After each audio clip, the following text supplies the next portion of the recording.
प्रधानमंत्री नरेंद्र मोदी ने भारतवासियों को एक नया ध्येय प्रदान किया है, नया गोल। और गोल बहुत स्पष्ट है कि हम चाहते हैं कि 2047 तक भारत दुनिया के 3 top most AI super powers में से एक हो। अभी कहना बहुत आसान है, पर इसको करने के लिए बहुत सारी चुनौतियां होंगी। और तभी माननीय प्रधानमंत्री ने पूरे राष्ट्र को लगभग 2 दशक का समय दिया है। इन 2 दशकों में भारतवासियों को एकजुट होकर काम करना पड़ेगा ताकि हम एआई का सकारात्मक इस्तेमाल कर सकें। भारत स्वयं लीड करे एग्जाम्पल के द्वारा, और जो भारत करता है आज वो कल दुनिया भर का एक बेंचमार्किंग स्टैंडर्ड बन जाएगा। लिहाजा प्रधानमंत्री का ये जो आह्वान है, जो उन्होंने इस गोल की परिभाषा की है, मुझे लगता है अत्यंत टाइमली है, टॉपिकल है और इंस्पिरेशनल है। क्यों? क्योंकि मैं मानता हूं कि आज कुछ हो या ना हो, अगर एक इंजन भारत की प्रोग्रेस को आगे लेकर जाएगा तो वो है आर्टिफिशियल इंटेलिजेंस। आज कोई ऐसा पहलू रहा नहीं, कोई ऐसा ह्यूमन एंडेवर एक्टिविटी नहीं रही जहां पर आर्टिफिशियल इंटेलिजेंस की महत्ता या महत्व आगे नहीं बढ़ रहा है। और अब देखिए, आर्टिफिशियल इंटेलिजेंस का, नैरो आर्टिफिशियल इंटेलिजेंस का दौर तो अब समाप्त होता जा रहा है। हम ऑलरेडी अग्रसर हो चुके हैं एजेंटिक एआई के दौर में। ये वो दौर है जहां पर आप और हम एआई एजेंट्स का इस्तेमाल करेंगे। और ये सिद्ध हो चुका है कि एआई एजेंट्स जो चुनिंदा काम करते हैं, उस चुनिंदा काम के परिवेश में इंसानों की तुलना में वो लगभग 500% ज्यादा एफिशिएंट होते हैं। और बहुत जल्दी आर्टिफिशियल जनरल इंटेलिजेंस आ रहा है, तो भारत को एकजुट होकर काम करना पड़ेगा। जो आज प्रधानमंत्री ने गोल राष्ट्र को प्रदान किया है, वो कहीं ना कहीं मुझे लगता है हर भारतवासी के हृदय को बहुत सुकून और शांति देगा। क्यों? क्योंकि हर भारतवासी चाहता है कि भारत दुनिया की top most AI super powers में से एक हो। और क्यों ना हो, भारत में तमाम सारी क्षमताएं तो मौजूद हैं ही। हम ना केवल दुनिया के सबसे बड़े प्रजातंत्र हैं, हम लोग आज दुनिया की सबसे बड़ी जनसंख्या के राष्ट्र भी हैं।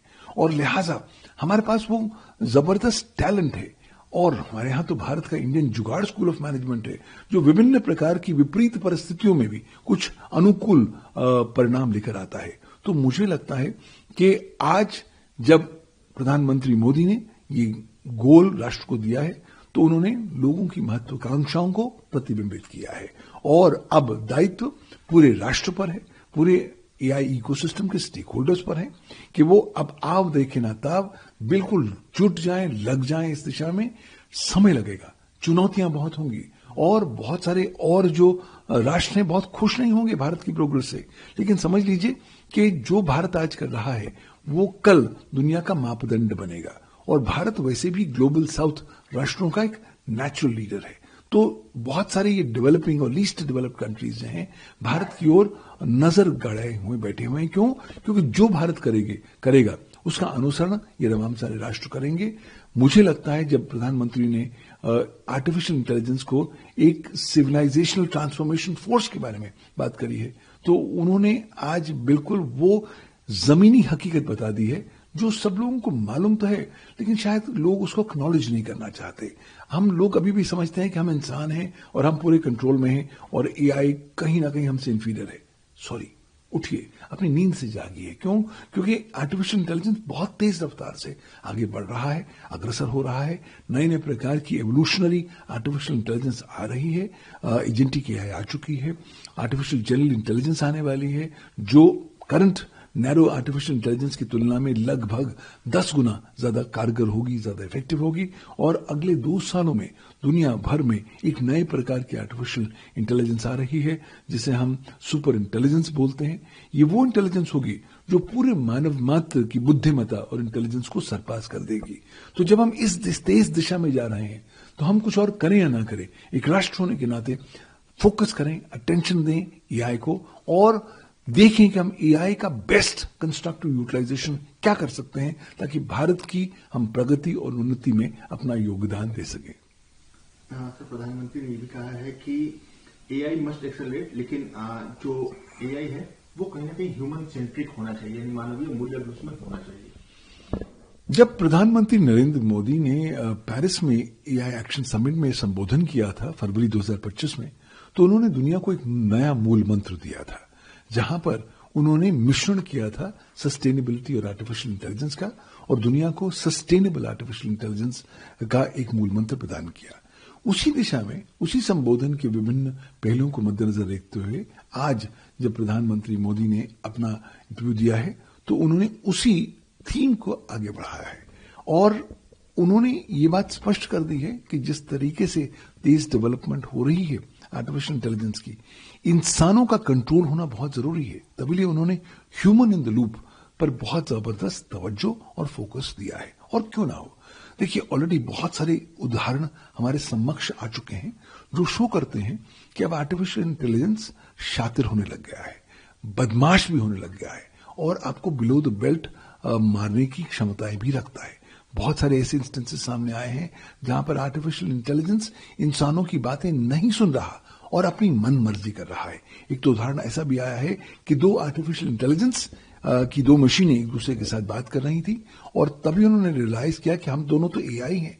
तो उन्होंने कहा कि इंसान हमारी बातें ना सुन सके, आइए हम दूसरी भाषा में शिफ्ट करते हैं और उन्होंने एक ऐसी भाषा में एक दूसरे के साथ बात करना प्रारंभ किया जो इंसान समझ नहीं सकते हैं। तो जब इस दौर में आज एआई आगे विकसित होता जा रहा है तो कहीं ना कहीं इंसानों का नियंत्रण, इंसानों का कंट्रोल अत्यंत महत्वपूर्ण है। कहा जाता है कि जो आर्टिफिशियल इंटेलिजेंस है एक बहुत ही खराब स्वामी होगा लेकिन बहुत अच्छा नौकर होगा। आज हमारा दायित्व बनता है कि हम उसको एक नौकर की तरह इस्तेमाल करें, एक टूल की तरह इस्तेमाल करें, लेकिन कभी भी हम एआई को अलाउ ना करें कि ये हमारा स्वामी, हमारा मास्टर बन जाए। लेकिन प्रॉब्लम क्या हो रही है भारतवर्ष में, मैं तो एक नया प्रकार का प्रकरण देख रहा हूं। भारतवासी अभी 77-78 साल तो हुए थे कि हम लोग स्वतंत्र हुए हैं। अब बहुत सारे भारतवासी एक यू टर्न मार के एक नई दिशा में जाना शुरू कर गए हैं। मैं उसे बोलता हूं कॉग्निटिव कॉलोनियलिज्म की दिशा, यानी कि वो कॉग्निटिव स्लेव्स, वो गुलाम बन रहे हैं इन बिग टेक कंपनीज के और अपनी जो सोचने की क्षमताएं हैं वो धीरे धीरे उनको क्षीण कर रहे हैं, उनको गिरवी रख रहे हैं आर्टिफिशियल इंटेलिजेंस और बिग टेक कंपनियों के दरवाजों पर। मुझे लगता है प्रधानमंत्री का ये आह्वान बहुत समय टाइमली है, बहुत टॉपिकल है और कहीं ना कहीं सोते हुए शेरों को जगाने का एक आह्वान है। क्यों?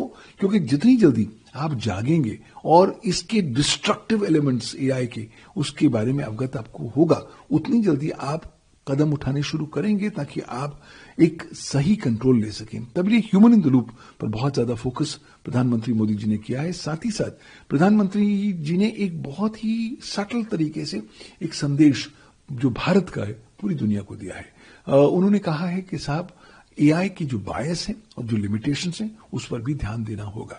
मतलब हम आज भारत में बैठे हुए पाश्चात्य देशों के एआई पर रिलाई नहीं कर सकते क्योंकि वो अपना विशिष्ट बायस लेकर आते हैं, लिमिटेशंस लेकर आते हैं। यही कारणवश है कि अब केंद्रीय सरकार भारत का अपना सॉवरन एलएलएम यानी कि सर्वम का विकास भी कर रही है। लेकिन साथ ही साथ प्रधानमंत्री मोदी ने एक बहुत खूबसूरत बात बोली है। मोदी साहब ने कहा है कि साहब अब वो दौर आ गया है कि भारत को एक ग्रेडेड तरीके से, ग्रेडेड अप्रोच लेनी पड़ेगी एआई रेगुलेशन के लिए। तो कहीं ना कहीं एक दबी आवाज में प्रधानमंत्री मोदी जी ने स्पष्ट तौर पर कह दिया है कि भारत पाश्चात्य देशों का पालन और उसका रास्ता फॉलो नहीं करेगा। भारत अपना ही एक रास्ता बनाएगा और वो रास्ता रेगुलेशन का होगा। और इसलिए अगर पाश्चात्य देश चाहते हैं कि इंडिया कोई रेगुलेशन ही ना लेकर आए तो शायद वो नहीं होने वाला। ऑलरेडी इस एआई समिट से 6 दिन पहले केंद्र सरकार ने इंफॉर्मेशन टेक्नोलॉजी रूल्स 2026 को नोटिफाई कर दिया है जो 20 फरवरी 2026 से लागू होने वाले हैं, जहां पर उन्होंने वाटर मार्किंग और लेबलिंग ऑफ एआई कंटेंट को अनिवार्य बना दिया गया है। यानी कि आप डीप फेक के शिकार ना हो, इसके लिए जरूरी तरीके से दायित्व दे दिया गया है सर्विस प्रोवाइडर्स को कि जब वो एआई द्वारा जनरेट कुछ कंटेंट बनाते हैं या सिंथेटिकली जनरेटेड कंटेंट बनाते हैं तो उनको इस तरह के कंटेंट को लेबल करना पड़ेगा एआई कंटेंट के नाम पर ताकि लोग गुमराह ना हो सके। और साथ ही साथ 3 घंटे का समय भी प्रदान किया है कि जब सरकार आपको बोलेगी कि आपके यहां इस तरह का एआई जनरेटेड कंटेंट है जो भारत की प्रभुता, अखंडता, सुरक्षा या पब्लिक ऑर्डर या पब्लिक कम्युनिटी स्टैंडर्ड्स का उल्लंघन करता है तो आपको उस तरह के कंटेंट को 3 घंटे में रिमूव करना पड़ेगा। तो ऑलरेडी भारत अपने ही चाल में चल रहा है। हाथी की चाल होती है, हाथी अपने आप चलता है और पूरी दुनिया भर देखती है। आज भारत एक बहुत ही विशिष्ट मोड़ पर आ चुका है। और अब जो प्रधानमंत्री मोदी साहब ने यह आह्वान दिया है, मैं समझता हूं कि ये आह्वान बिल्कुल सही समय पर एक वेकअप अलार्म के तौर पर आया है। और एआई समिट जो भारत ने ऑर्गेनाइज किया है इतने सफल तरीके से, वो पूरी दुनिया भर में भी कहीं ना कहीं भारत की थॉट लीडरशिप का जो मैसेज है वो पूरी दुनिया भर में फैला रहा है। तो मुझे लगता है जितनी जल्दी हम सब एआई इकोसिस्टम के स्टेक होल्डर्स हाथ मिलकर आगे बढ़ें और अग्रसर हो जाएं, ताकि हम प्रधानमंत्री मोदी के सपने को साकार कर सकें, भारत को टॉप 3 एआई सुपर पावर्स बना सकें, उतना अच्छा हम सबके लिए होगा, उतना अच्छा हमारे राष्ट्र के लिए होगा और हम सब भारतवासियों के लिए तो होगा ही।